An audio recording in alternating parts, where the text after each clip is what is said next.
Dios nunca te llevará a un lugar donde la gracia no te pueda sostener. Ese es el tema de hoy. Dios nunca, la voluntad de Dios, nunca, la voluntad de Dios nunca te llevará a un lugar donde su gracia no te pueda sostener. Esto es muy importante que lo entiendas y que lo proceses en este momento. Porque la voluntad de Dios muchas veces no la entendemos, no es agradable para nosotros, no nos gusta.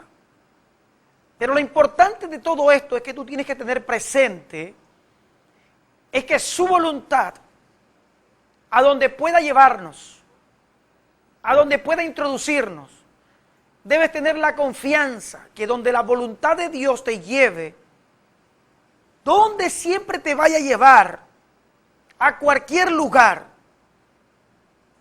la gracia siempre te va a sostener. Eso es importante que tú lo entiendas. La voluntad de Dios nunca te llevará a un lugar donde la gracia no te pueda sostener. ¿En qué nos vamos a fundamentar hoy? En 2 episodios. El primer episodio está registrado en el libro de Marcos, capítulo 4. Repito, Marcos capítulo 4, verso 35 al 41.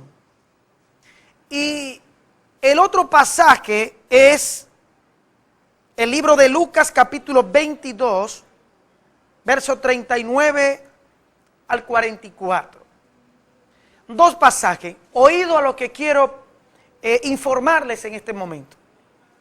Cuando usted y yo empecemos a leer estos 2 episodios, uno en Marcos y otro en Lucas, 2 episodios diferentes.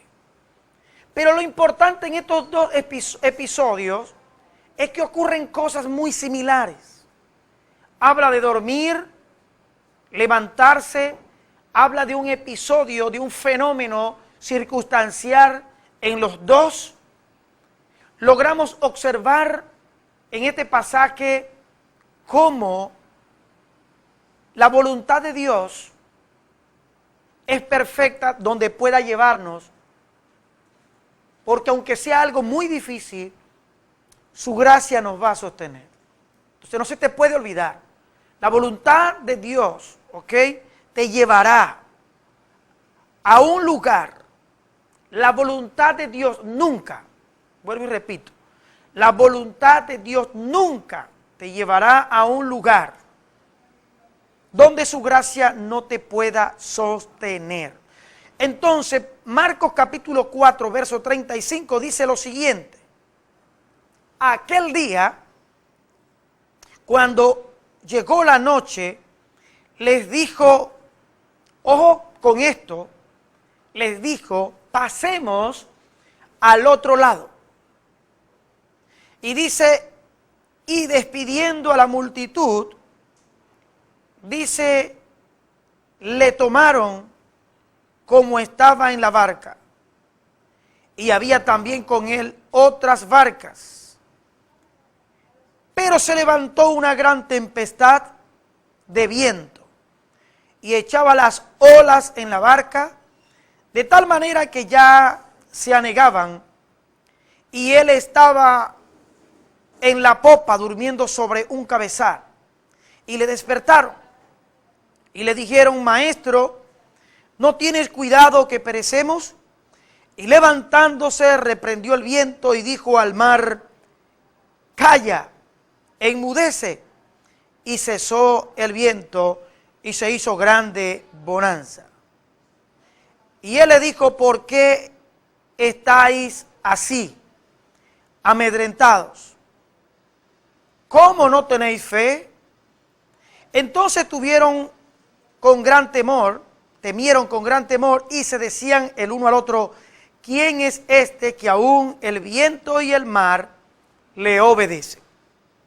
Ahora, observemos algo, lo que ha estado ocurriendo en el mundo y lo que ha estado ocurriendo de repente en esta semana, en este mes, en este día, alrededor de tu vida.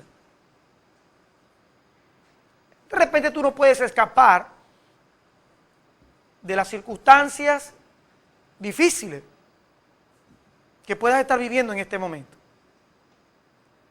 Pero hoy Dios quiere que aprendas a través de este episodio, a través de este pasaje. La vida cristiana, una vez que una persona llega a los caminos de Dios, entra en una esfera de transformación continua, de madurez continua, para ser un modelo en medio de la sociedad de transformación, de justicia, de integridad, de santidad, de perfección, de lo que es ser un buen padre, un buen hijo, un buen ciudadano, un buen vecino, un buen empleado, un buen estudiante, un buen patrón, entre otros.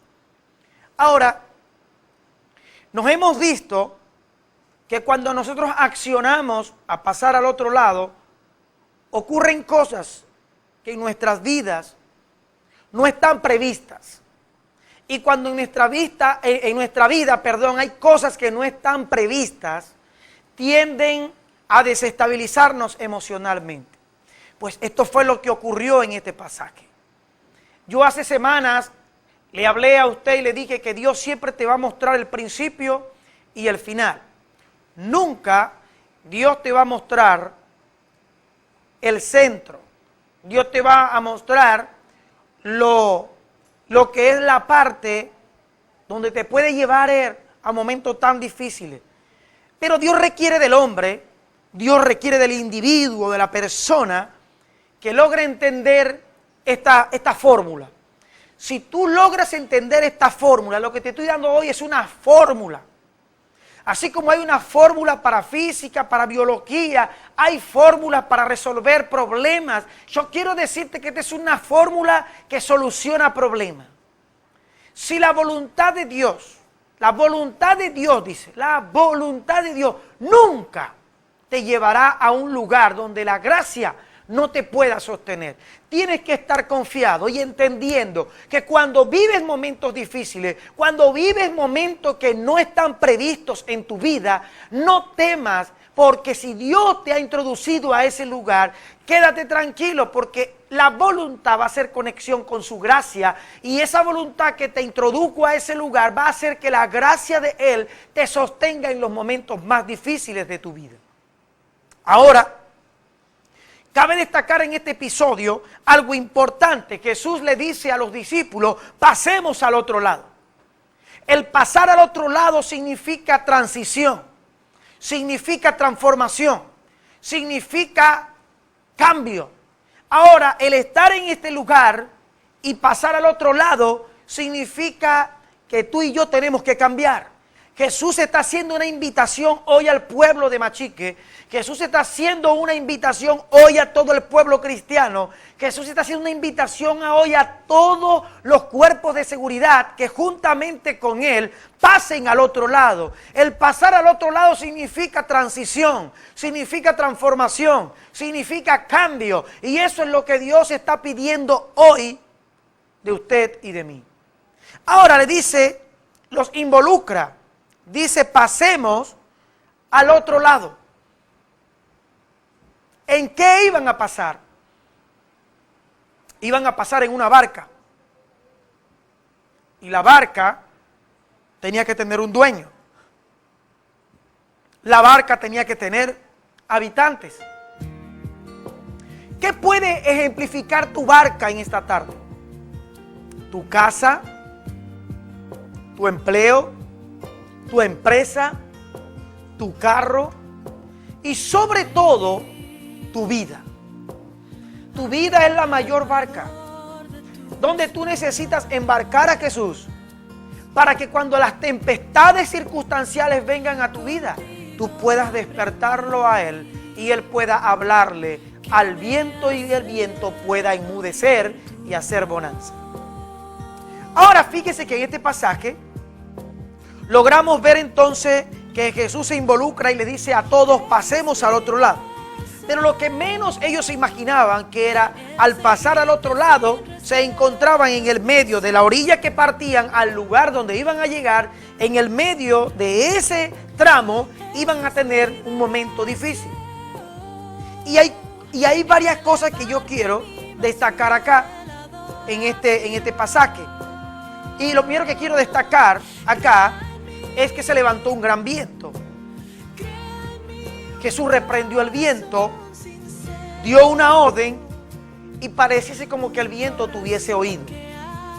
Porque usted manda a callar a alguien y alguien se calla siempre y cuando entienda que lo han mandado a callar. Ahora escuche esto.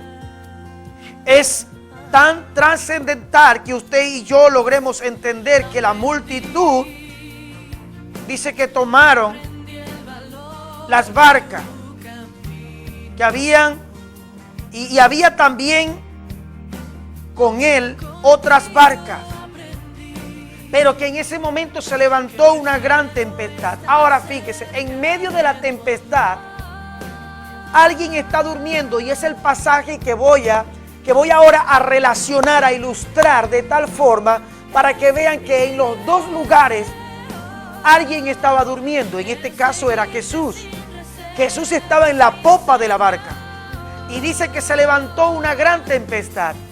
Pero cuando esta tempestad se levantó, dice la Escritura que los discípulos, ellos temieron a su vida por lo que estaba sucediendo en ese momento. Abba, Padre, decía, todas las cosas son posibles para ti.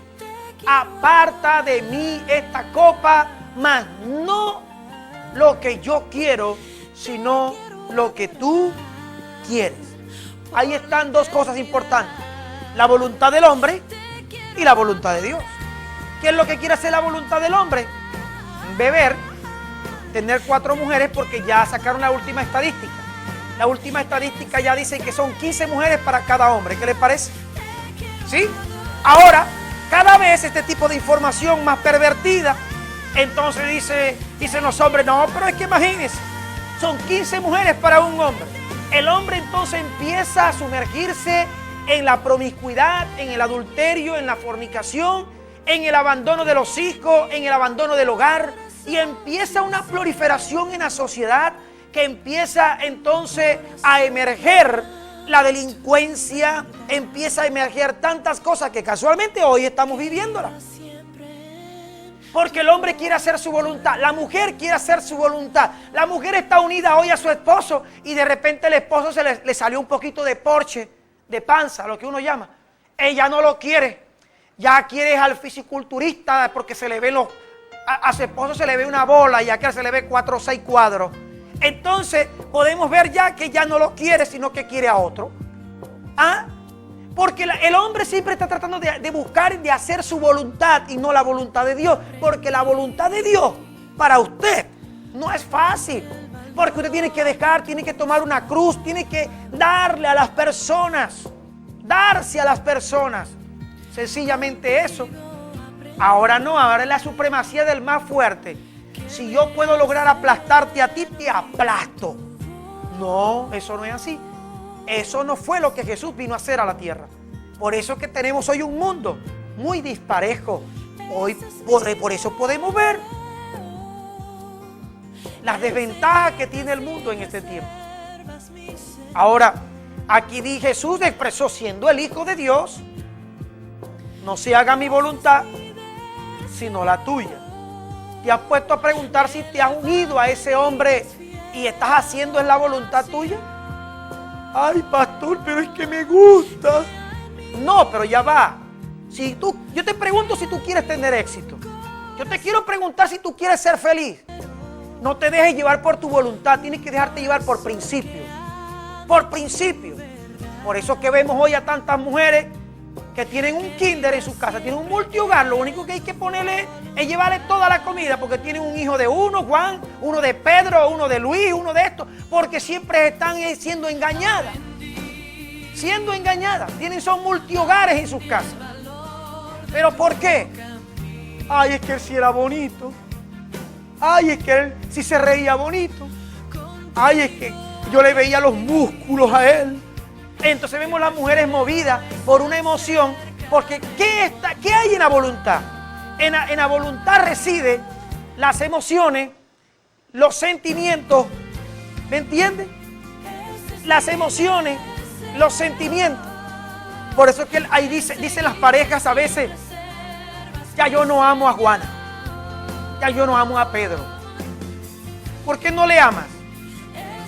Porque ya no siento lo mismo que antes, pastor. ¿Cómo quiero sentir lo mismo que antes? ¿Cómo es eso? ¿Acaso que el amor es un sentir? ¿Acaso que el amor es un sentimiento? ¿Quién dijo que el amor es una emoción? ¿Quién dijo que el amor es un sentimiento? El amor es una elección. El amor es una decisión. Tú decidiste unirte a esa mujer. Tú decidiste unirte a ese hombre.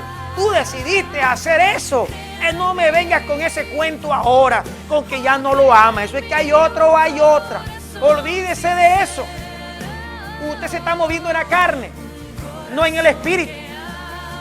Entonces tienes que entender que en la tierra, si tú quieres tener éxito, a que te pregunto, ¿cuántos quieren tener éxito de los que me están viendo allí? Toditos levantan los pies, levantan las manos, levantan todo. Porque la gente quiere tener éxito, pero quiere tener éxito haciendo su propia voluntad. Y yo no he visto todavía a alguien que haciendo su propia voluntad ha tenido éxito. No ha podido.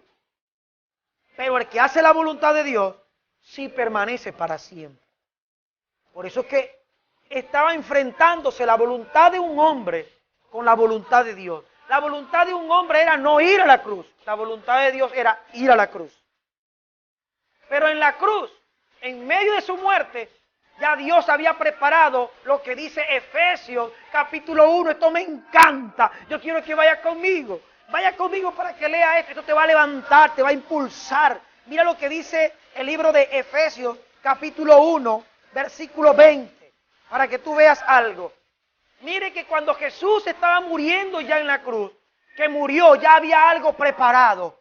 El versículo 20 del capítulo 1 de Efesios dice, yo quiero pedirle al director que me ayude porque yo quiero que la gente lo vea, eso. Mire lo que dice ahí, el versículo 20, mire, la cual operó en Cristo. Ahora, el versículo 19, vamos a darle un poquito para atrás, porque ella solamente operó, pero yo quiero que ellos lean qué operó. No fue un bisturí ni un cirujano. Ahí operó un poder, mire lo que dice. Y la cual supereminente grandeza de su poder para con nosotros, los que creemos. ¿Quiénes?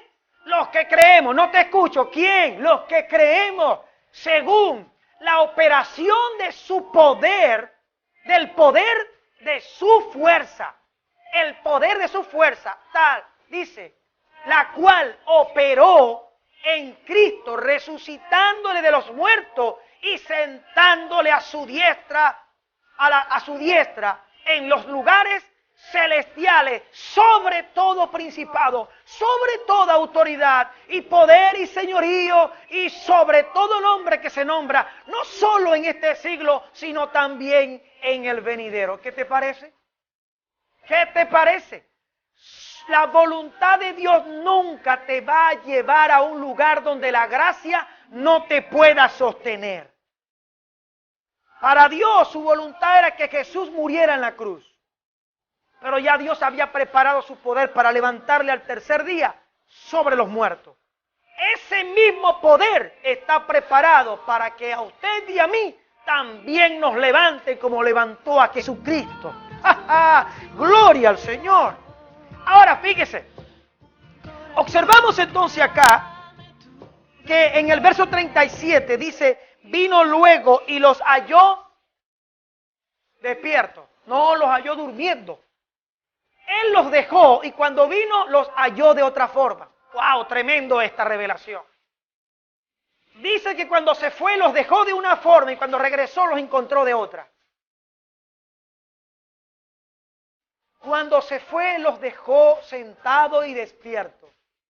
Cuando regresó los encontró acostados y durmiendo. Ahora mire lo que ocurrió. Y dijo a Pedro, Simón, ¿duerme? ¿No ha podido velar una hora? Velad y orad para que no entréis en tentación. El espíritu a la verdad está dispuesto, pero la carne es débil. Verso 39. Yo me imagino que se sentaron. Sí, sí, Señor. Tranquilo, que aquí te vamos a esperar. Cuando se fue lo dejó de una forma y cuando regresó lo volvió a encontrar de la misma. Dice, otra vez. Dice, fue y oró diciendo la misma palabra. Al volver, otra vez los halló durmiendo. ¿Qué le parece? Y dice, porque los ojos de ellos estaban cargados de sueño y no sabían qué responderle. Vino la tercera vez y ya la tercera vez Jesús dijo, no. Le dijo esto, dormí ya y descansá. Basta, la hora ha venido. He aquí que el Hijo del Hombre es entregado en manos de los pecadores. Levantaos, vamos. He aquí que se acerca el que me entrega. ¿Qué le parece? Tremendo. Tremenda revelación. Dios te deja de una forma y cuando Él viene, te encuentra de otra. Te quiero decir algo. Yo quiero decirte hoy que Él nos dejó antes de la ascensión, la iglesia primitiva, les dejó una promesa. Y la promesa era que debían ser llenos del Espíritu Santo. Ahora fíjese algo. En Marcos capítulo 4, verso 35, Jesús les dijo, pasemos al otro lado. Y aquí, en Marcos capítulo 12, verso 39, le dice, esperaos aquí, entre tanto que oro. Dos lugares diferentes. Aún en una parte los invitó a pasar, en otra parte les digo, esperen aquí. Pero los dejó esperando de una manera. Y cuando regresó los encontró de otra forma.